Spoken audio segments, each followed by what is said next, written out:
ആണ്ടവരുടെ നാമം മഹിമപ്പെടുമാറാകട്ടെ. ആണ്ടവർ നമുക്ക് പിന്നെ ഒരു കർത്തൃദിവസം നൽകിയിരിക്കുക. അവൻ നൽകിയ കർത്തൃദിവസത്തിൽ ആണ്ടവർ നമ്മളോട് എന്നാ പേശണമെന്ന് വിചാരിക്കരുത്. അത് നമ്മൾ ഞാൻ മുഖാന്തരം പേശുവാൻ തക്കവണ്ണം ഇടവരട്ടെ. ഇന്ന് നമ്മൾ എപ്പിസോഡ് 179 C28. ഇത് ബൈബിൾ സ്റ്റഡിയാണ്. നമ്മൾ വചനത്തിൽ നിന്ന് നമ്മൾ ഓരോ വാക്യങ്ങൾ നമ്മൾ കുരിശലേഖനത്തിൽ നിന്ന് വാസിക്കുകയാണ്. വാസിക്കുമ്പോൾ ആണ്ടവർ നമുക്ക് നൽകുന്ന കാര്യത്തെപ്പറ്റി നമുക്ക് നോക്കാം. നമ്മൾ നേരത്തെ വായിച്ച കുരിശലേഖനം 2-ന്റെ 1-2 വാക്യം നമ്മൾ ഒന്നും കൂടെ വായിച്ചിട്ട് നമുക്ക് ഇന്ന് 3-ാം വാക്യത്തിലേക്ക് നമുക്ക് പോയിടാം. നമുക്ക് ആണ്ടവർ എന്നാണ് പേശുന്നത് എന്ന് നമുക്ക് പാക്കലാം. അവൻ പേശുന്ന കാര്യങ്ങൾ നമുക്ക് നമ്മുടെ ഹൃദയത്തിന് സമാധാനവും സന്തോഷവും മാത്രമല്ല, നമ്മൾ ദൈവത്തിൽ ഉറയ്ക്കുവാനും ദൈവം നമുക്ക് ഇടയാക്കണം. അതാണ് ആണ്ടവരുടെ വാഞ്ച അല്ലെങ്കിൽ ആണ്ടവരുടെ ചിത്തം. അത് നമുക്ക് പാക്കലാം. ഇങ്ങനെ നമ്മൾ വാസിക്കുന്ന നമ്മൾ ഇങ്ങനെ വാസിക്കുന്ന 1-ാം വാക്യത്തിൽ ഇങ്ങനെ ലൗദേഷ്യയിലുള്ള വിശ്വാസികൾക്ക് വേണ്ടി അവൻ എഴുതുകയാണ്. എന്നെ എഴുതാൻ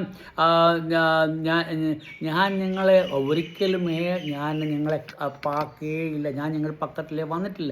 എന്നാൽ ഞങ്ങൾക്ക് അവിടെ ഒരു സഭ ഇരിക്കുക, ഒരു ചർച്ചിരിക്കുക. ആ ചർച്ചിലെ ഞാൻ നിങ്ങളെ മോം പാക്കാത്തവരായിരുന്നിട്ടും ഞാൻ ഞങ്ങൾക്ക് എഴുതുകയാണ്. അങ്ങനെയുള്ള എല്ലാവർക്കും വേണ്ടി എന്നെ എഴുതാൻ ഞാൻ ക്രിസ്തു എന്ന ദൈവനാമത്തിൻ്റെ പ്രജ്ഞാനവും, അതായത് ഞാൻ ആണ്ടവരായ യേശു ക്രിസ്തുവിൻ്റെ മർമ്മം അല്ലെങ്കിൽ അടഞ്ഞിരുന്ന സത്യങ്ങൾ ഞാൻ നിങ്ങളോട് പേശുകയാണ്. അതുമൂലം നിങ്ങൾക്ക് എന്നെ പ്രാപിക്കണം.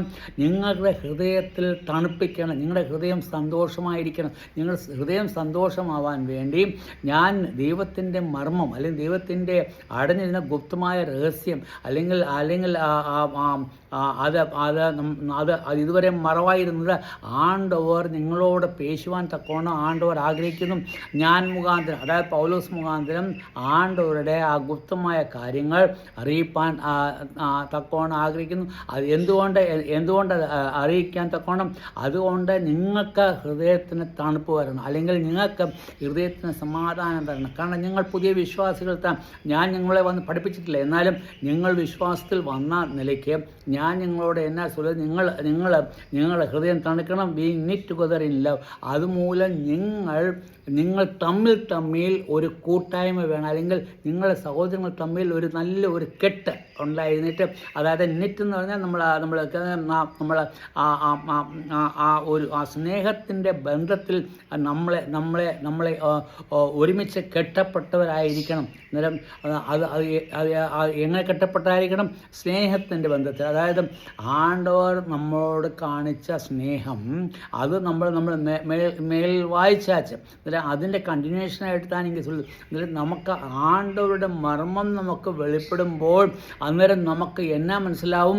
ആണ്ടവരുടെ നേസം നമുക്ക് മനസ്സിലാവും. ആണ്ടവരുടെ നേസം മനസ്സിലാവുമെന്ന് മാത്രമല്ല, നമുക്ക് അന്യോന്യം നേസം ഉണ്ടായിരിക്കും. അന്യോന്യം എന്ന് പറഞ്ഞാൽ നമ്മുടെ സഹോദരന്മാരോട് നമുക്ക് നേസം ഉണ്ടായിരിക്കും. ആ നേസത്തിൽ അങ്ങനെ നേസം ഉണ്ടാകുമ്പോൾ നിങ്ങളുടെ ഹൃദയം തണുക്കും, അല്ലെങ്കിൽ നിങ്ങളുടെ ഹൃദയത്തിൽ സമാധാനം വരും എന്ന് ഇங்கே അപ്പോസ്തലനായ Paulos and to all riches of the full assurance of understanding. അത് മാത്രമല്ല, നമുക്ക് ദൈവം നൽകിയിരിക്കുന്ന ആ അഷ്വറൻസ് അല്ലെങ്കിൽ ആ ദൈവം തന്നിരിക്കുന്ന നമുക്ക് നൽകിയിരിക്കുന്ന ആ മഹത്വം അല്ലെങ്കിൽ ദൈവത്തിൻ്റെ ഹൃദയത്തിലെ വാഞ്ച നമ്മളോട് അതായത് നമുക്കന്നേരം നമ്മളിത് കേൾക്കുമ്പോൾ തന്നെ നമുക്ക് ആണ്ടവർ നമ്മളോട് എപ്പടി പേശുവാൻ ആഗ്രഹിക്കുന്നു, അല്ലെങ്കിൽ ആണ്ടവരുടെ ചിത്തം നമ്മളിൽ എന്താണെന്ന് നമുക്ക് മനസ്സിലാക്കാൻ സാധിക്കും. നമ്മുടെ ആണ്ടവരുടെ ചിത്തം നമുക്ക് മനസ്സിലാക്കണമെങ്കിൽ എന്നാ പറയണം? അവൻ്റെ ആ രഹസ്യങ്ങൾ നമുക്ക് മനസ്സിലാക്കണം. ആ രഹസ്യങ്ങൾ മനസ്സിലാകുമ്പോൾ നമ്മുടെ ഹൃദയത്തിന് തണുപ്പ് വരും. തണുപ്പ് തന്നെ നമുക്ക് സമാധാനം വരും, നമുക്ക് സന്തോഷം വരും, സന്തോഷം കിടക്കും. അത് മാത്രമല്ല, നമ്മൾ ദൈവത്തോട് സ്നേഹത്തിൽ, നമ്മൾ അന്യോന്യം അല്ലെങ്കിൽ നമ്മൾ സഹോദരന്മാരുമായിട്ട് നമുക്ക് സ്നേഹത്തിൽ നമുക്ക് ഒരുമിച്ച് കെട്ടപ്പെട്ടവരായി ആ സ്നേഹബന്ധത്തിൽ നമുക്ക് നമുക്ക് തുടരാൻ പറ്റും എന്ന് ചൊല്ലുക. അതായത് നമ്മൾ വിസാരിക്കുകയെന്നുണ്ടെങ്കിൽ ദൈവം എപ്പോഴും ചൊല്ലുന്നത് നമ്മുടെ ശരീരത്തെ പറ്റിയാണ്. നമ്മുടെ ശരീരത്തിലെ ഓരോ അംഗങ്ങൾ നമ്മൾ പാകം കണ്ണിരിക്കെ, മൂക്കിരിക്കെ, വായിരിക്കെ, ചെവിയിരിക്കെ, കൈയിരിക്കെ, കാലിരിക്കെ. പക്ഷേ ഇത് എല്ലാമേ എന്നെ பண்ணுவோம், ഇത് നേസത്തിൽ താൻ പോകുന്നത്. അതായത് നമ്മൾ മനസ്സിൽ എന്നെ വിസാരിക്കുന്നത് അത് കണ്ണ് ചെയ്യും, നമ്മൾ കണ്ണ് കാണും, അല്ലെ ചെവി കേൾക്കും, അല്ലെങ്കിൽ നമ്മൾ അത് പേശിരും. അത് മാത്രമല്ല നമ്മുടെ കൈ അതിന് പ്രവർത്തിക്കും, അത് നമ്മുടെ കാലുകൾ ആ വഴിയിലേക്ക് കൊണ്ടുപോകും. അതായത് ഇത് സ്നേഹത്തിൽ ആരെങ്കിലും നമ്മൾ പാത്താച്ചാൽ നമ്മുടെ കാലിനോട് ഈ നടക്കടേ എന്നും പറഞ്ഞ ആരിലും അടിക്കുമാ, അല്ലെങ്കിൽ കയ്യിലോട് ഇത് എടുക്കടേ എന്നും അടിക്കുമാ? ഇല്ലില്ല. കാരണം അത് നമ്മൾ നേസത്തിൽ, അതായത് നേസം ഇരുന്നെങ്കിൽ മാത്രമേ നമുക്ക് എന്നാ പറ്റൂ, നമ്മൾ ഒരുമിച്ചിരുന്ന് ദൈവത്തിൻ്റെ മഹത്വത്തെ പറ്റി വർണ്ണിക്കാൻ, അല്ലെങ്കിൽ ദൈവത്തിൻ്റെ ആ സ്നേഹത്തെ, ആ നേസത്തെ പറ്റി നമുക്ക് മനസ്സിലാക്കാൻ പറ്റുള്ളൂ.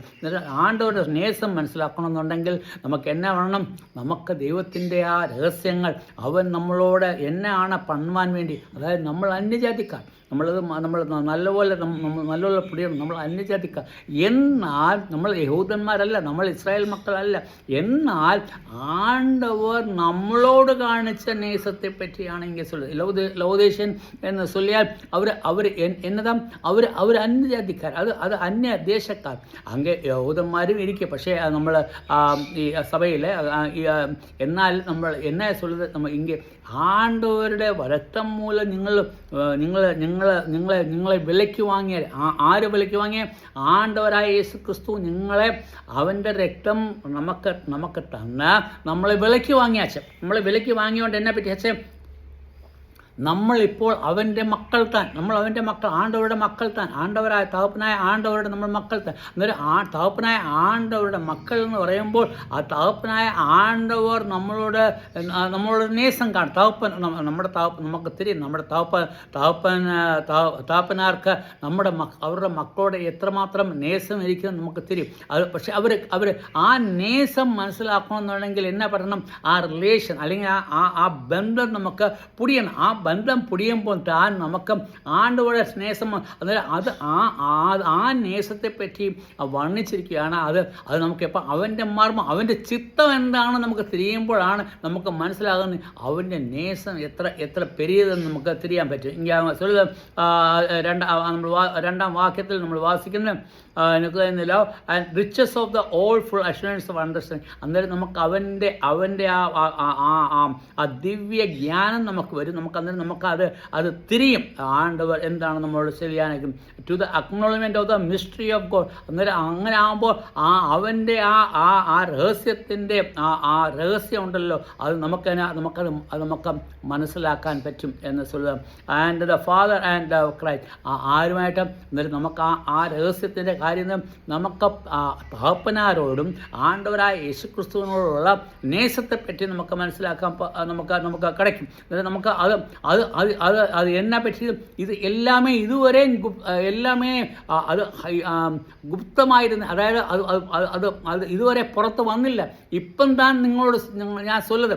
നമുക്ക് എന്നാ പൊടിയും ആ തകപ്പനായ ആണ്ടവർക്ക് നമ്മളോടുള്ള നേസം, അതായത് ആണ്ടവരായ യേശുക്രിസ്തുവിന് നമ്മളോടുള്ള നേസം അവൻ എത്രമാത്രം നേസിക്കുന്നു എന്ന് മറ്റുമല്ല, അതുമാത്രമല്ല അവൻ്റെ മനസ്സിലെ ചിത്തം, ആ ചിത്തം നമുക്ക് വെളിപ്പെട്ട് നമുക്ക് പൊടിയുമ്പോൾ നമുക്ക് എന്നാ പറ്റും, ആണ്ടവരുടെ സ്നേഹം നമ്മളിൽ വരും. ആണ്ടവരുടെ സ്നേഹം വരുമ്പോൾ നമ്മൾ അന്യോന്യം നേസിക്കും. നമ്മൾ എപ്പോഴും നേസിക്കും, അതായത് നമ്മൾ ആ ബോണ്ട് അല്ലെങ്കിൽ ആ കെട്ടപ്പെട്ടവരായി, അല്ലെങ്കിൽ നമ്മൾ അന്യോന്യം കെട്ടപ്പെട്ടവരായി നമുക്ക് മറ്റുള്ളവർക്ക് ദോഷം പ്രവർത്തിക്കാതെ വണ്ണം നമ്മൾ അവരോട് സ്നേഹം കാണിക്കും. അത് എപ്പോഴും ഞാൻ ശരീരത്തെ പറ്റി ഞാൻ ചൊല്ലിയാച്ച, ഇപ്പം ഞാൻ അന്യോന്യം സ്നേഹിക്കുക, ഈ ശരീരത്തെ നമ്മൾ നേസിക്കുന്നുണ്ട്. ഞാൻ ഇങ്ങനെ അടിക്കുമോ ഈ കയ്യിൽ, അല്ലെങ്കിൽ ഈ കയ്യിൽ അടിക്കുമോ, അല്ലെങ്കിൽ ഇങ്ങനെ പിച്ചിടുമോ, അല്ലെങ്കിൽ ഞാൻ ചെവിക്ക് വലിച്ചിടുമോ, ഞാൻ എന്നാ പണ്ണും. എന്തെങ്കിലും ഇപ്പോൾ ഒരു മുറിവ് വന്നു കഴിഞ്ഞാൽ എന്നെ പറ്റും, മറ്റേ കൈ പോയി അത് പോയി അതിനെ മാത്ര പുരട്ടി അത് സൂക്ഷിക്കും. കാരണം എന്തുകൊണ്ട് താൻ അതിന് നേസം ഇരിക്കും. അത് അന്യോന്യ സ്നേഹം. അതേപോലെ തന്നെ നമ്മുടെ സഭയിലും നമുക്ക് എന്നാ വേണം? നമുക്ക് അന്യോന്യ നേസം വേണം. ആ അന്യോന്യ നേസം ഇല്ലെങ്കിൽ മറ്റുള്ളവരെ നമ്മൾ ദുഃഖിപ്പിക്കും. അതായത് അവരോട് നമ്മൾ കോപമായിട്ട് പെരുമാറിയിടും, അല്ലെങ്കിൽ ആണ്ടവർക്ക് ചിത്തമല്ലാത്ത രീതിയിൽ നമ്മൾ പെരുമാറും. അത് ആണ്ടവരുടെ ചിത്തം എന്താണെന്ന് നമുക്ക് മനസ്സിലാവുമ്പോൾ നമുക്ക് എന്നാ പറ്റും? അവരുടെ ഹൃദയം തണുപ്പിപ്പാൻ തക്കോണം ആണ്ടവർ നമുക്ക് ഇടവരും. ഇപ്പം 3-ാം വാക്യത്തിൽ നമുക്ക് in whom are hid all the treasure, അവൻ ഈ എല്ലാത്തിൻ്റെയും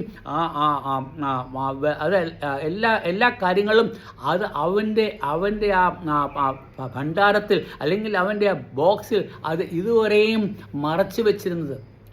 അത് ഇപ്പം താൻ അത് പുറത്ത് കൊണ്ടുവന്ന ശരി ഇപ്പം നമുക്ക് പുടിയും അവൻ്റെ നേസം എത്ര ആണെന്നും. അത് അപ്പോസ്തലനായ പൗലോസ് നമ്മളോട് പേശു. അന്നേരം ഇങ്ങനെ നമ്മൾ പേശുന്നത് ആരോടാ പേശുന്നത്? ലൗദീഷ്യ സഭയോട്. അതായത് ലൗദീഷ്യ സഭ ചർച്ച എന്ന് ചൊല്ലിയാൽ അവർ അപ്പോസ്തലനായ പൗലോസ് മുഖാന്തരം വന്നവരല്ല. എന്നാൽ അപ്പോസ്തലനെ ഒരു വിധത്തിൽ നമ്മൾ ചൊല്ലിയാൽ അപ്പോസ്തലനായ പൗലോസ് മുഖാന്തരം. കാരണം അവൻ മറ്റുള്ളവരുടെ വചനം ചൊല്ലി, അവൻ ചൊല്ലിയ വചനം മുഖാന്തരം അവരെ നിങ്ങളോട് പേശിയപ്പോൾ നിങ്ങൾ ആണ്ടവരെ വിശ്വസിച്ച് അവരെ നേസിച്ച് അന്നേരം ആ നേസത്തിൻ്റെ വലിപ്പത്തെപ്പറ്റി നിങ്ങളോട് ചൊല്ലുകയാണ്. എങ്കിൽ ചില എന്നാലും നമുക്ക് നമുക്ക് കിടക്കും? ഇതുവരെ അവൻ്റെ ജ്ഞാനവും അവൻ്റെ വിസ്ഡവും എന്നെ പറ്റിയാച്ച് ഇതുവരെയും മറവിരുന്നു. അതായത് അവൻ്റെ ബുദ്ധിയും ജ്ഞാനവും എല്ലാമേ നമുക്ക് മറവായിരുന്നു. അവൻ നമ്മളോട് എന്നാ പണോ എന്നുള്ള കാര്യം നമുക്ക് തെളിവായിരുന്നില്ല. തെളിവായിരുന്നു. കാരണം നമ്മൾ വചനം പഠിക്കുമ്പോൾ താൻ നമുക്ക് തിരിയും ആണ്ടോട് നമ്മോട് എത്രമാത്രം നേസം പണിയിരിക്കും. അവൻ നമ്മളോട് നേസം പണിയത് മുഖാന്തരം താൻ അവൻ നമ്മളെ മക്കളാക്കി നമ്മളെ മക്കളാക്കിയെന്ന് പറഞ്ഞാൽ നമ്മൾ അവൻ്റെ പ്രിയമാനവർത്താൻ അവൻ നമുക്ക് എന്നാ തേവപ്പെടുമോ അതെല്ലാമേ അവൻ തന്നിടും. നമുക്ക് ഒന്നുമേ കേൾക്കേണ്ട കാര്യമേ. ഞാൻ പിന്നെയും നിങ്ങളോട് ചൊല്ലുക, നിങ്ങളൊരു വീട്ടിൽ അപ്പന് മക്കൾ ചൊല്ലിയിട്ടാ എല്ലാ സാധനവും വാങ്ങുന്നത്. അവർക്ക് എന്നെ തേവപ്പെടുമെന്ന് അപ്പന് തിരിയും. അവനെ പാക്കും, അവൻ കാണും. നമ്മൾ ചൊല്ലിയില്ലെങ്കിലും അപ്പനെ തേവപ്പെടും. അവനെ സ്കൂളിൽ പോകേണ്ട കാര്യമിരിക്കെ, അവനെ പഠിപ്പിക്കേണ്ട കാര്യമിരിക്കെ, അവനെ ശാപ്പാട് അവനെ തേവപ്പെടും, അവനെ തുണി അവനെ തേവപ്പെടും. ഇത് ആരുമേ ചൊല്ലാതെ താൻ എന്നാ ചെയ്യും? തഹപ്പനാൽ ചെയ്യും ഇല്ല. അത് കാരണം എന്ന് പറഞ്ഞാൽ അവന് ആ മക്കളോട് നേസം ഇരിക്കും. എന്നാൽ അത് നമുക്ക് കാണാൻ പറ്റുമോ? കാരണം ആ തഹപ്പനാർ നമ്മളെ എത്ര നേസിക്കുന്നത് നമുക്ക് കാണാൻ പറ്റും. അവൻ ചെയ്ത് കഴിയുമ്പോൾ നമുക്ക് തഹപ്പനാർ എന്നോട് രമ്പരേസം. അതേപോലെ താൻ ഞാൻ എക്സാമ്പിൾസ് പറയും. അതേപോലെ താൻ ആ തഹപ്പനായ ആണ്ടവർക്ക് നമ്മളോട് നേസം ഇരിക്കും. ആ നേസം അതെല്ലാമേ ഗുപ്തമായിരുന്നു, അതെല്ലാമേ അടച്ചു വെച്ചിരുന്നു. അത് പക്ഷേ ഇപ്പോൾ അപ്പോസ്തലനായ പൗലോസ് അത് തുറന്നയച്ച. കാരണം എന്തുകൊണ്ടെന്ന് നിങ്ങൾക്ക് സമാധാനം கிடைക്കണം. അതുമാത്രമല്ല നിങ്ങൾ സ്നേഹത്തിൽ ബന്ധപ്പെട്ടിരിക്കണം. നമ്മൾ വാസിച്ച വചനം നമ്മൾ മനസ്സിലാക്കുമ്പോൾ നമുക്ക് എന്നെ പറ്റും? ഇസ്രായേൽ മക്കൾക്ക് கிடைക്കാത്ത നേസം നമുക്ക് നൽകിയാച്ച്, നമ്മളെ അവൻ നേസിച്ചാച്ച്, നമ്മളെ ആ നരകത്തിൽ നിന്നും വിടുവിച്ചാച്ച്, നമ്മളെ അവൻ രക്ഷയിലേക്ക് കൊണ്ടുവന്നാച്ച്, നമ്മൾ അവൻ്റെ മക്കളാക്കി തീർത്താച്ച്, അവൻ്റെ നാമത്തിൽ നമുക്ക് സ്തുതിക്കാം. ഇതിൻ്റെ സമയം മുടിഞ്ഞാച്ച് ആണ്ടവർ നിങ്ങളെ അനുഗ്രഹിക്കുമാറാകട്ടെ. ആമേൻ.